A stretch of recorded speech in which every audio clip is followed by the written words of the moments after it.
Ote na bandeko obalanga la chaîne na biso Cell TV 25 Pro. Lelo to esusu na programme na biso oto ya mbaka basali ya Nzambe obalobaka toujours na de la part ya Nzambe. Libezolo bana biso, la foi vient ce qu'on attend. La foi vient dans ce qu'on attend. Et ce qu'on attend vient de la parole de Christ. Na oto zoya na oto zoyoka ndezo matia biso kondima. Ngwana lelo to an invité wa kolobela biso de la part ya Nzambe. Dans notre programme na biso nyonso to yambaka basala Nzambe, la parole qui sauve. Yangwana tango nazobenga invité na nga azopusana on partage na biso tango azoya esiko zali apusani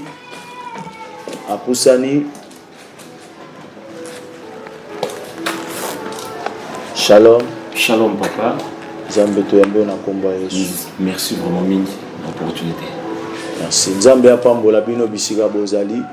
Landa biso na bokebi parce que mutoto yambi c'est vraiment un homme de Dieu. Je sais que nyonso akoloba ekozanga te vraiment kopambola biso. Papa Boni. Ouais, Nzambe na azobatela, Nzambe alola oza toujours na biso longo, ayo sala biso ngolu, ozo permettre que tout ça va bénéficier à bonté na ya renouveler chaque matin. Nanda kukimeza. Nzambe na azo accompagner biso. Tulinyo se présenter bato bazomona bayeba. Papa kombonani, papa auti wapi, papa asalaka nini, papa musala nini ya salaka, to papa azanani. Merci pour la parole. Na zana kombo to na bengami na kombo ya Pedro Villiers na Masele. Naza pasteur aspirant ministère pastoral. Naza vrai na ressortissant ya IEPPD ya Metanoia. Et pas ya Avodeka, mais dans la cellule il y a Golf 1. Et pas ya pasteur Pedro Tekadiomo na moko waza père spirituel na ngai. Naza na nous marié mais naza na mosungi na ngai o Nzambe soit préparé mikolo ya lobi sima lobi. Toko kiko koma na suka par la grâce du Seigneur parce que biso ba humain te propose mais Nzambe ne mutu a disponibilizaka nyoso naza ya bino ndeko par l'œuvre de Dieu toujours ko tcha libanga toujours continuer ko sala musalo tata tindela biso jour pour jour. Merci beaucoup papa Nzamba pambola yo. Merci vraiment. Boyoki kombo ya papa pesi biso pasteur Pedro Villiers na Masele mais na sepelaka mingi tangu na mibengaka Agape ou l'inkuluba HP les kairos de Dieu. Yango wana pena na misepela mingi so mutabenga kairos Nzambe na mona za lokola mutu azozongisanga kozala o Nzamba yebisaka nga o nazali. Merci beaucoup na pasteur Pedro. Bien-aimé siko zali ozolanda biso. Zala toujours connecté dans notre chaîne Cell TV 25 Pro, s'abonner et partager. La question où toujours se poser à la basala Nzambe. Ils ont pas mbola batu. Ils ont pas mbola batu. Toujours yoka lelo pasteur Pedro na wa koloba. Question na biso ya liboso. Avant que to banda, to lingi to ka prière. Pas pasteur Pedro azotika programme o na maboko Nzambe.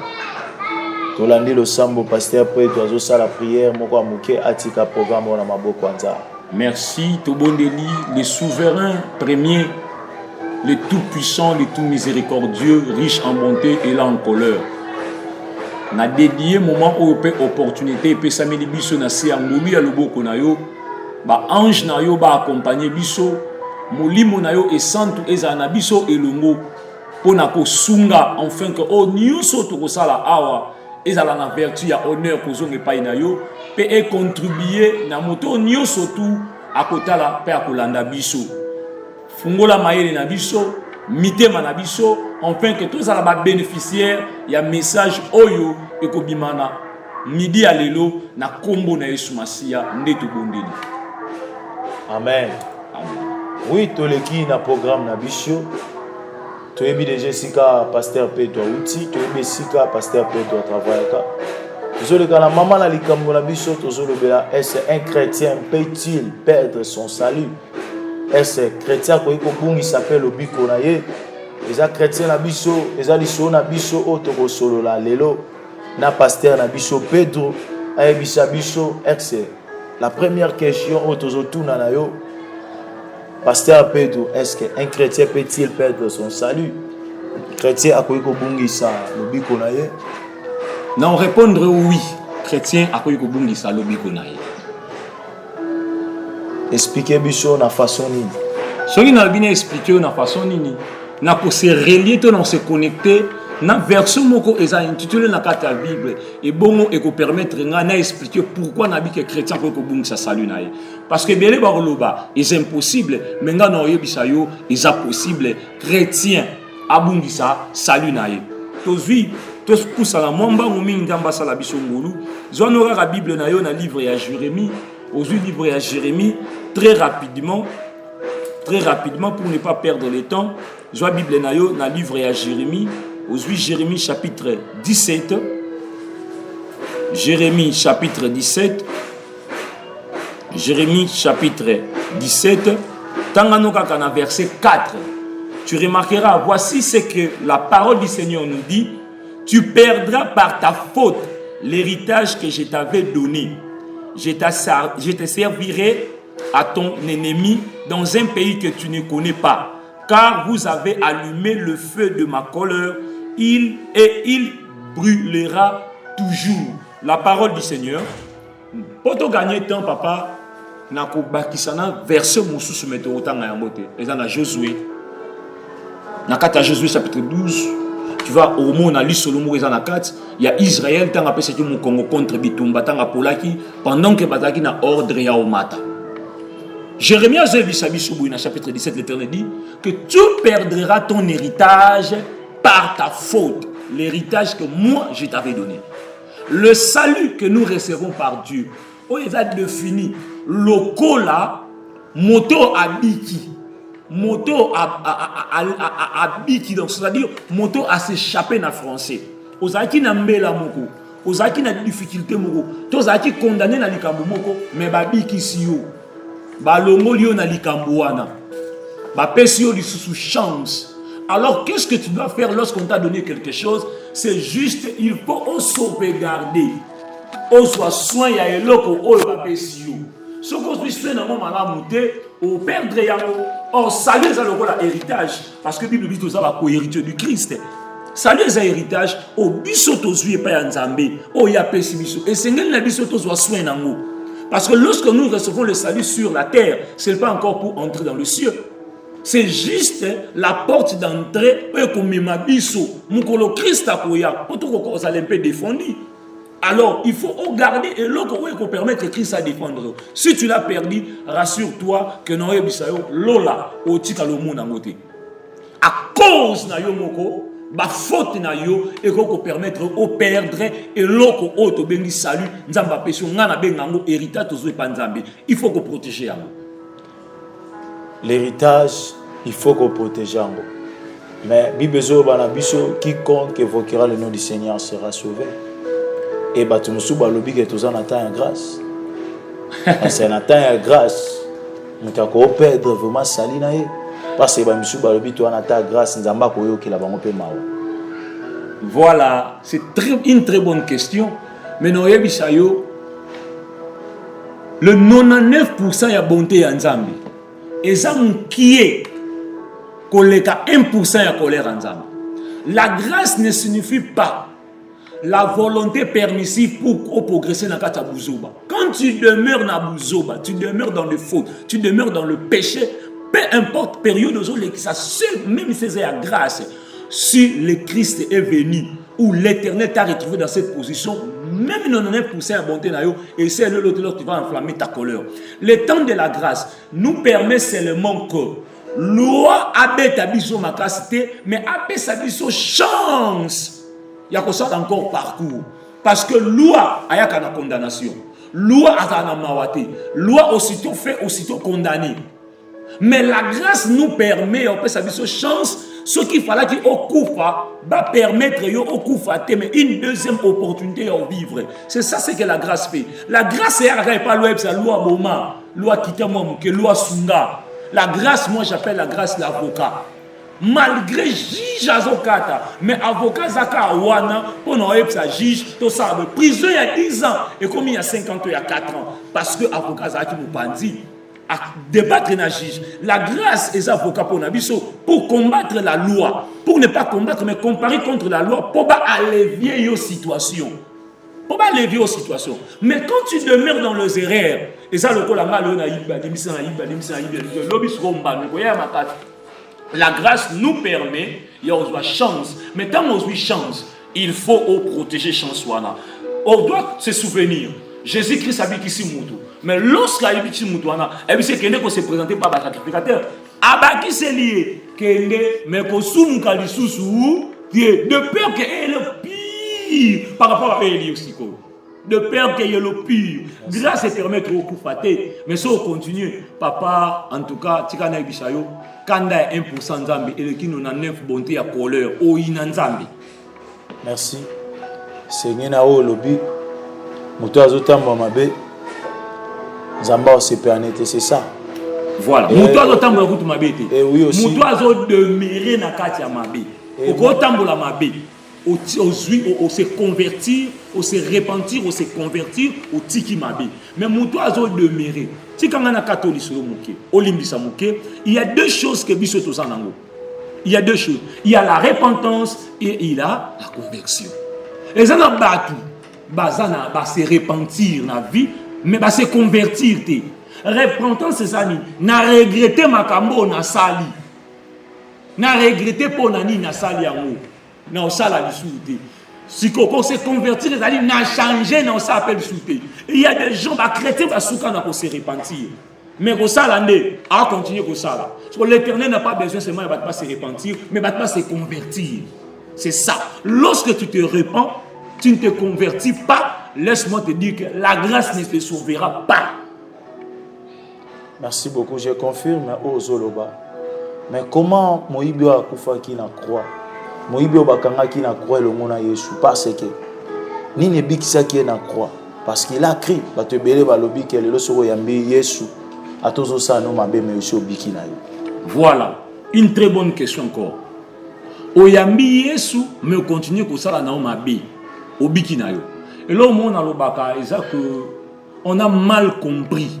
On a mal compris les secrets d'être avec Christ. On a mal compris la priorité que Dieu a laissée devant nous.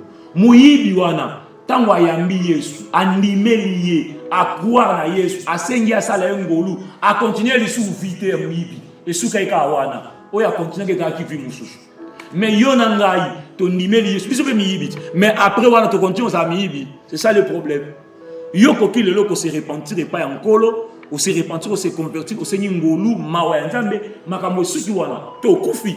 Ça encore là ça. Kokufa monsieur kokozala, on continue kozala vivant dans mukili. Mais misala wana ndo kufisi yango. Parce que Israël a Josué, Nzamba lobi, Israël a tika gagné moyini na été parce que il y a l'interdit en lui. Biloko on appétit ça. O ezope sanga kanda, ezo tombo la kanda nga yango na kata Israël.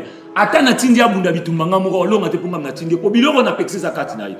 Christ a limisi Moïbi. Mais Moïbi a souki wana ki Moïbi souye li wana. Vi musu continue. Mais ngana yo Christ a limisa biso. Mais ki Moïbi aussi la terre. Ils ont continué. Et yeba que vous perdre sur vos limbisi wana sozo continuer Moïbi na soko tikite. C'est ça. Merci beaucoup la réponse. Mais Pierre a ebisi Yesu. Ce mutasali nga mabena limbisi combien de fois Yesu lo bimba na mbala. Ezana ba pe ba lo bakakola ko limbisa biso mbala na mbala. Parce que ebisa ki ngona Pierre. Kola olimbisa biso mbala mbala. Une très bonne question. Nzamba lembara mutu te pona olimbisa mawa mbala mbala. Mais l'Éternel a une limite. Je te dis une chose. Ce qui est énigme na mukili, l'énigme de la vie. Premièrement, c'est la mort. Ce qui est l'énigme de la vie, sa solution te mutu pa yebara te qu'est-ce qui se passe na souveraineté nzambe c'est la mort. C'est la mort. Lorsque la mort te surprend, mon frère, wa sonelo ko salate. Kola olimbiso lelo, olimbiso lobi, olimbiso lobi. Mais à la mort va te surprendre avant que l'olimbisa yo. Rassure-toi que aux analyses félo sans côté ngama, il y a couloir moko il y a tout droit sans que côté à gauche, moi frein, droite, moi frein, moi clienta aux l'embouteillage. L'embouteillage, il y a tout droit. Merci. Il y a tout droit. La Bible lobi, Moïse tombera 7 fois. Il s'élèvera. Amsuba lobi ata tozo koya totelema kaka. Kokoya kotelema eza na lolati. Kokoya kotelema eza na mukele pendant posa. Si tu es toujours autour le basir regarde, l'Éternel t'accorde toujours la possibilité au téléma parce que Nzambe a besoin ba âme na ye o ya déposer na mukele. Lokola papa a opéso toujours chance. Bolimbisi ya masumu po muta koya na se ya mabele atelema. Eza différent na makambo eleka na lola. Nkolo ya munda osambisa yo. Tango koya ayebisa yo na pesa ka yo chance plusieurs fois. Mais au comprenant quitter, au sous-qui-ça quitter. Nkolo a opéso chance pour mettre fin. Nkolo a opéso. Il y a le rôle à muta salamabe na pesa.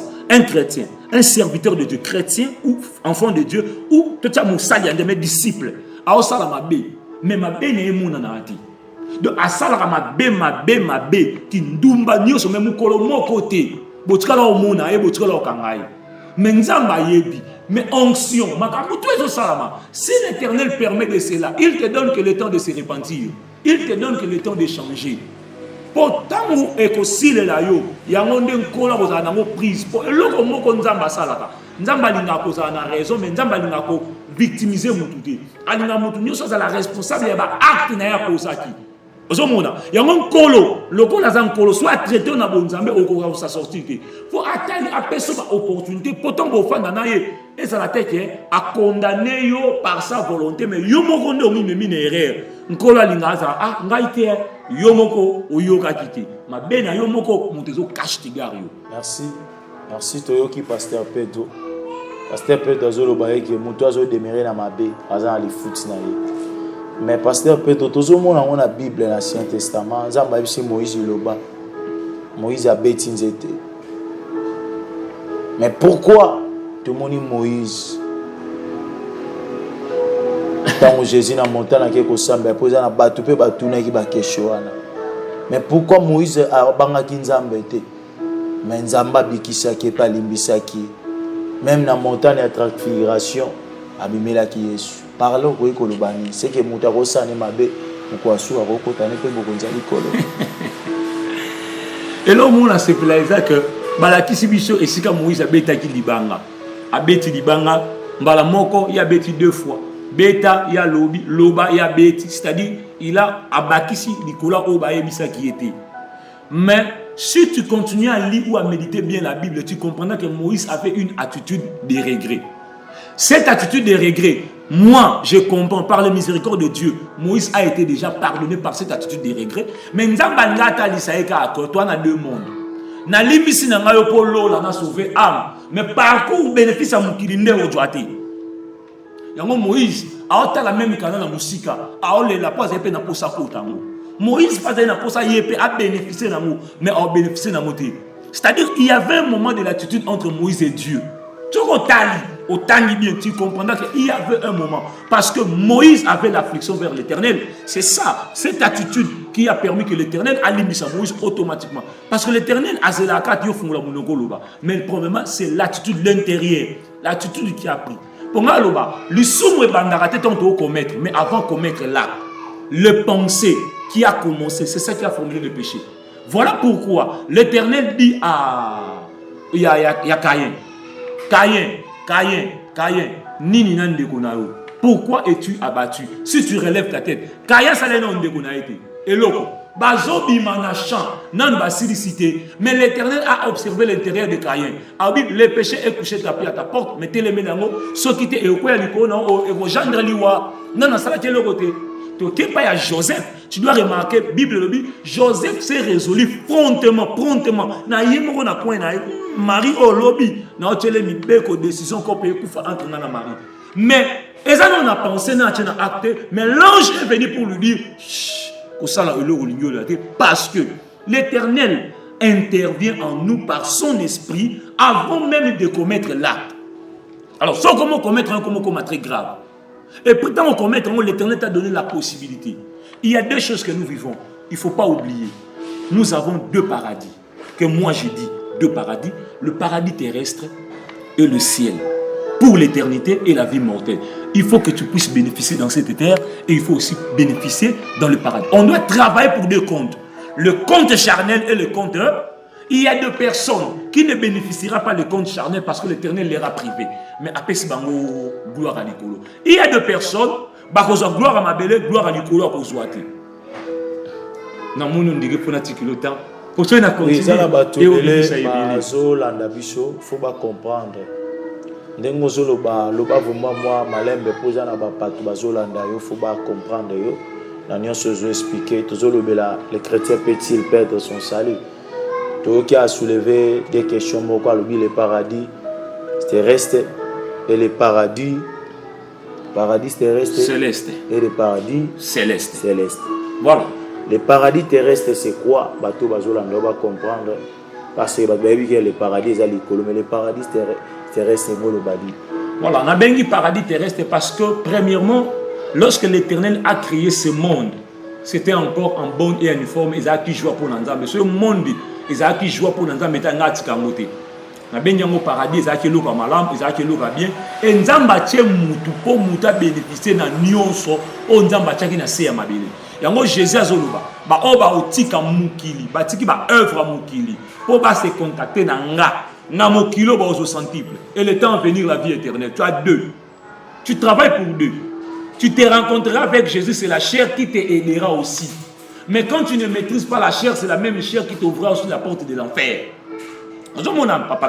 C'est la chair aussi qui apportera la porte de l'enfer. Parce que quand tu es dans la terre, aux trois, âme, corps, na esprit. Ton corps aidera aussi ton âme et ton esprit. Pour hériter. C'est-à-dire quand tu travailles avec Dieu pendant que vous êtes dans le paradis terrestre, ils ont préparé retraite retraite, paradis céleste. Moto à magasin à bomba pendant le temps. Il y avait 7 ans il y a 7 ans il y a Bomengo na Égypte par la vision. Mais Joseph a dit, ceux qui ont bombé dans 7 ans et permettent de 7 ans toujours il y a 7 ans c'est la vie éternelle. Oyo, mutu, aosasun et l'eau, ça a vivre par rapport à Makambouassa Laki. C'est-à-dire bien fonctionner sur la terre te donne la possibilité d'avoir les 40% au moins. On doit délibérer au moins. Tu dois fonctionner pour que l'Éternel te délivre. Il ne faut pas oublier, la Bible déclare que on ôtera celui qui en a. Pour m'appeler Sango et pas Moutou Azango, comme tu dois avoir quelque chose. Et cette chose, ça doit commencer ici. Il faut que tu bénéficies de cette terre. Il faut que tu en jouisses parce que l'Éternel t'a donné comme un cadeau. Et quand tu en jouisses, il faut être prudent, préparer aussi le jour le plus long de ta vie où ton esprit se reposera. Kolo Akumama, merci beaucoup pour la question et la réponse. Avant tout, la dernière question, la vie Souka, parce que ici, tout comme la Souka. Bien aimé dans le Seigneur, le moment où on va s'abonner, partager. Et que Zambé a été au Pambola Bichou. Question dans la Souka, on a école bas. Apôtre Paul a lobby. Ma béo n'a pas de sala, n'a pas continué au salaire. Parce que ça n'a pas de salaire. Ma gagne sur Zolobani, mais je continue au salaire. Je vais des décisions, mais je vais cocater. Nalingo sola na mutu wana oyebisa. Nini wakoyeko kosala?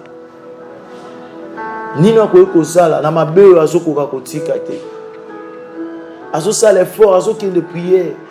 Mais nini wakoyeko kosala pour alonga mabe oyo. Merci pour la question. Na mono ndenge na beti mandoki mingi et na ko diminuer muke pour na ko yebisa biso ke non oza libre. Biso ne toza awa, toza ba parfaité. Toza parfaité, mais l'Éternel par sa grâce nous a donné le moyen pour s'en sortir dans d'autres alliés faibles. Voilà pourquoi l'Esprit demeure en nous lorsque nous acceptons Christ. C'est pourquoi? C'est pour nous donner la force au-delà de la capacité. Nous avons la parenthèse. L'Esprit que nous recevons, que nous appelons le Saint-Esprit. Ce que dans la jeunesse, au moins,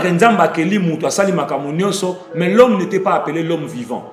Il est appelé l'homme vivant après avoir été soufflé et reçu le souffle de vie. Lorsqu'il a reçu le souffle de vie, c'était l'esprit que l'Éternel a communiqué et il est devenu normalement autre vivant. Pour dire que l'esprit dans un corps, c'est pour donner le corps les capacités à fonctionner. Or, celui qui a un esprit, doté d'un esprit, l'esprit est illimité et ce corps aussi devient illimité. Il fera des choses au-delà de ses capacités. Alors, nous autres, sommes limités parce que c'est dans le monde visible. Mais l'esprit qui contacte le monde invisible est illimité. C'est-à-dire, quand quelqu'un a le Saint-Esprit, il est capable de faire ce qu'il est au-delà, il y a pas de problème. Mais lorsque quelqu'un est soumis, il est esclave.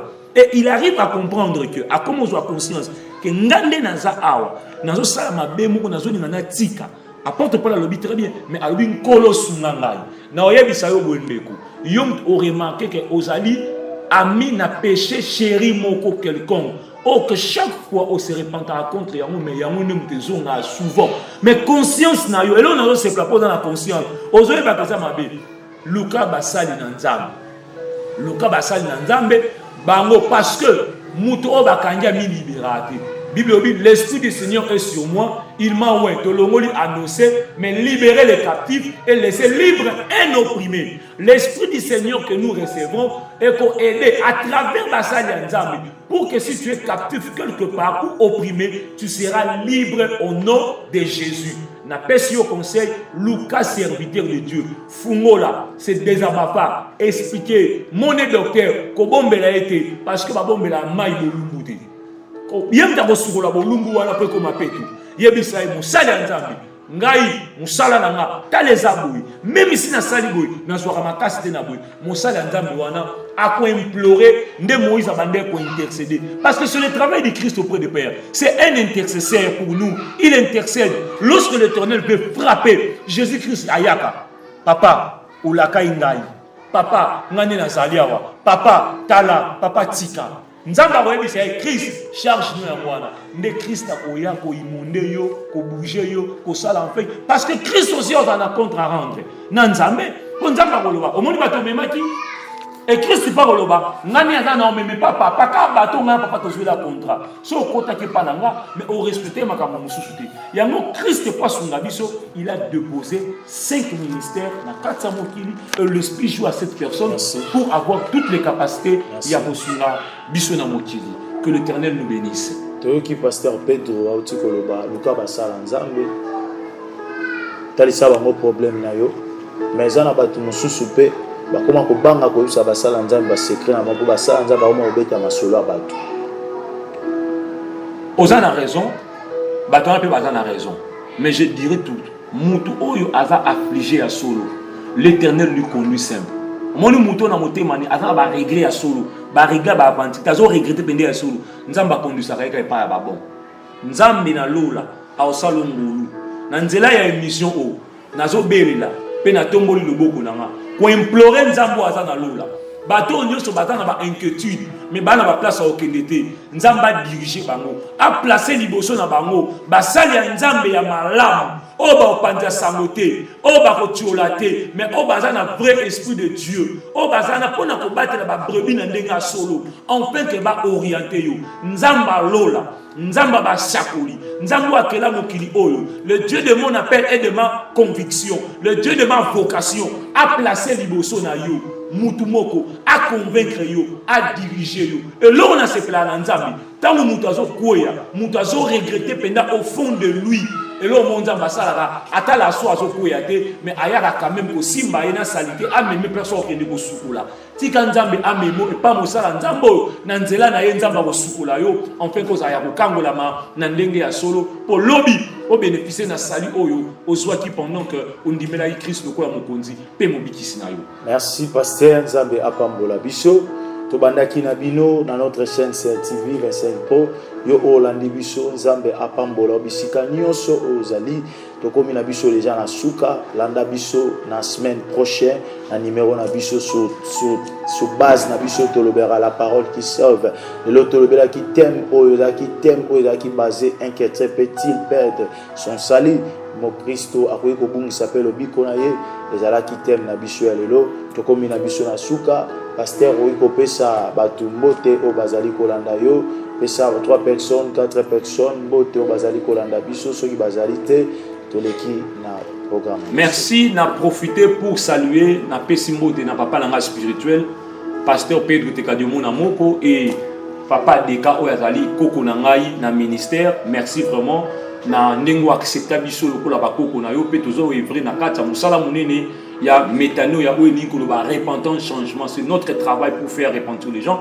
Prophète pendant bisiko za na pesombo te libota mobimba ya 20v c'est de 20v bisika bozali boleki ebele route kwa nzambi nzambe nanga apambola yo libota nanga mobimba famille Masele, famille Monjali, maman nanga bandeko nanga et tous les hommes de Dieu au bazo continuer pour battre la brebis na ndenga bien que l'Éternel Dieu a bénir bino, que la bonté de Dieu nous soit comme un bénéfice. Merci. Batusoyi balingi bamona pasteur wa Nzambe okoki kopesa contact na yo. Soki mutu alingi amona ngai a retrouver ngai awa na Luanda naza na rua 4 a rua 4 na va na Luanda émission sur le Kanangola na epi na ko se communiquer na portugais to na lingala pour nos faciliter tam sur téléspectateur na mususu bayo kaka portugais bien que émission leki na lingala okoki koza libre opesa nde naza awa naza résident ya Libanda na fréquentaka Libanda naza résident ya Luanda te mais naza angolais na résident ya Libanda na pandi na Brésil soki ni WhatsApp na ngai pour na facilité ya communication ezali 0055 11 970 49 83 54 wana ezali WhatsApp na ngai mais communication normale eza na Unitel 00244 943 91 48 75 wana eza ba numéro ya contact na nga oyo ko permettre yo okota contact na biso o nyoso ozala nango vraiment besoin biso dans le Seigneur nde toza ba umbu pona bino nde biso to bengami poto sala mosala to ko administrer pe to ko orienter malamu nzamba pambola yo.